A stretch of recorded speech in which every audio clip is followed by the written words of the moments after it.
Okay, picture this. A frantic 911 call. It's a father. His 9-year-old daughter, Melina, he says she's been snatched. Right off the roadside, upstate New York. 2 men, white van. I mean, it's literally every parent's absolute worst nightmare. Absolutely. And the reaction was immediate. Huge law enforcement response. Everyone on both sides of the border just gripped. But here's the twist. That story. The terrifying abduction. Yeah, that narrative completely unraveled. We're talking less than 24 hours. The focus didn't just shift.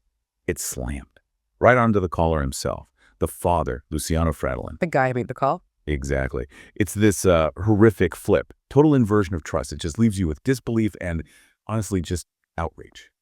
Welcome back to The Final Hour. I'm Riley, and with me is Taylor. Yeah, exactly. We know this case is.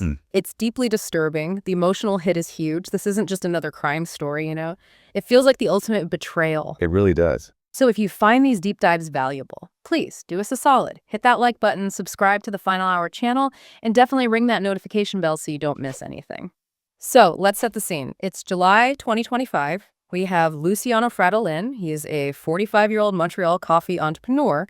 He's on vacation in upstate New York with his daughter, Melina, 9 years old. Right. And publicly, online, social media, his company website, he's the doting father, calls Melina the light of his life. Exactly. That curated image. But behind it, his life was Right. falling apart.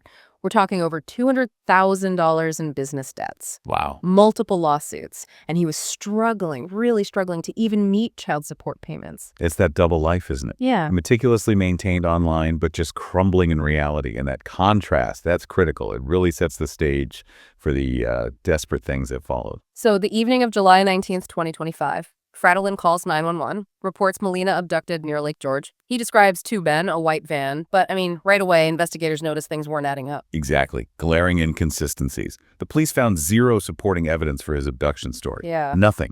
No witnesses, no signs of a struggle, no white van. Right. They pretty quickly determined his account was, quote, fabricated and disproven. They even went public, saying there was no indication that an abduction occurred, and crucially, no threat to the public. That's a huge statement. It is. It meant the focus pivoted immediately and intensely right onto him. And the timeline they started putting together is just damning. Let's walk through that. Okay, so 5:30 p.m., July 19th, Melina is seen alive with her father. That's confirmed. Okay. Then, crucially, 6:30 p.m. Just an hour later, she talks to her mother on the phone. Her mom says she sounded fine, in good health, not under any duress. Wow. Okay, so she's fine at 6:30 p.m. Right. But then, fast forward just a few hours. That's when Frattolin makes the 911 call about the supposed abduction. So that leaves about 3.5 hours. Exactly. That 3.5-hour gap became the critical window for the entire investigation. Everything hinges on that time. And what do authorities believe happened during that window? Well, the theory is stark. They believe he drove north from the Saratoga Springs area where they were up to Ticonderoga. It's a pretty remote wooded area. Okay. They think he went there to dispose of Melina's body and then drove back south towards Lake George to stage the fake abduction scene. That's calculated. The driving alone, the planning involved. It speaks volumes about premeditation, doesn't it? Not panic, planning. And then the discovery. The next day, Yeah. July 20th, Melina's body was found in a shallow pond up in Ticonderoga, about 30 miles north of where he claimed the abduction happened. And how was she found? Concealed, Yeah. hidden under a log. The autopsy results were just chillingly clear. Asphyxia due to drowning, manner of death, Homicide. and that concealment, hiding the body under a log, that's a classic legal indicator. It points to consciousness of guilt. Meaning he knew what he did was wrong and tried to cover it up. Precisely. So the investigation pivots incredibly fast. From abduction to homicide, what started to poke holes in Frattolin's story right away? Pretty much from the moment he called 911, police immediately noted inconsistencies. His story kept changing. His initial report, the 911 call itself, was kind of vague. Pulled over to pee, turned around, she's gone. But then it became much more detailed. Right. Under questioning, it evolved into this very specific scenario. Yeah. 2 unknown men forcing Melina into a white van. A violent abduction. And providing those verifiable details, that was a mistake. A massive tactical error. Because police could, and did, investigate that specific claim. Captain Robert McConnell of the state police was blunt. They thoroughly investigated and disproven the white van story. He flat out said Frattolin fabricated the initial report. No white van, no abductors. None. And that lie, that fabrication, it wasn't just a dead-end lead. It became actual evidence against him. It points to what investigators call consciousness of guilt. Why invent such a detailed false story unless you're hiding the real one? Okay, so beyond the autopsy and his false story, what other evidence started linking him directly? Well, you have the physical and potential digital trail. Police are working that theory of his movements. North to Ticonderoga for disposal, south to Lake George for the staged call. That public appeal for sightings of his gray Prius on I-87 is aimed directly at confirming that route and timeline. And then there was that tablet found near a motel. Right. Sunday morning, July 20th. A motel employee in Lake George, Rob Greger, finds an electronic tablet just sitting in a flower bed. He looks at it, sees photos of a little girl who looks like Melina, hands it straight to the police. Huge potential evidence there. Immense. Authorities haven't publicly tied it directly to the case yet, but think about it. Geolocation data could map his exact movements. Right. Search history. Did he look up remote ponds, drowning methods, Right. communications, and just the act of ditching it? Yeah. Why toss a tablet, potentially your daughter's tablet, unless there's something incriminating on it you desperately want to hide? It screams desperation. And finally, just circling back to his Right. fabricated story, that itself is a core part of the case against him. Absolutely. Yeah. Inventing that detailed, violent abduction story wasn't just panic. It was a calculated move to mislead investigators, to point away from himself. Let's talk about Luciano Frattolin himself, this public persona. It was so carefully built, wasn't it? Oh, meticulously. On Instagram, he's the loving father. His company website, Gambella Coffee, before it was taken down, he called Melina the light of his life, his inspiration for, well, everything. He even claimed his business pursuits were about shielding her from social injustices. It's quite the narrative. But the reality behind that facade. A complete demolition derby. Court records paint a picture of utter financial ruin. Montreal courts showed at least 5 lawsuits just in 2025. Yet his Instagram. It was pure fantasy, exotic travel pics, luxury stuff. The disconnect is just... Right. And this financial mess directly impacted his parenting. Absolutely. Reports say he struggled with child support. He lost access to an Airbnb he claimed helped fund those payments, got evicted, owing $26,000 in rent. Apparently, Melina's belongings were even in that property he lost access to, just spiraling downwards. Which makes his claim at the arraignment even more telling. Right. He stood before Judge Richard Carpenter and said he couldn't afford a lawyer, needed a public defender. That single moment just ripped away the curtain on the whole financial fantasy he'd been projecting. So the likely motive from the prosecution's view is tied heavily to this financial desperation. It seems to be a major component.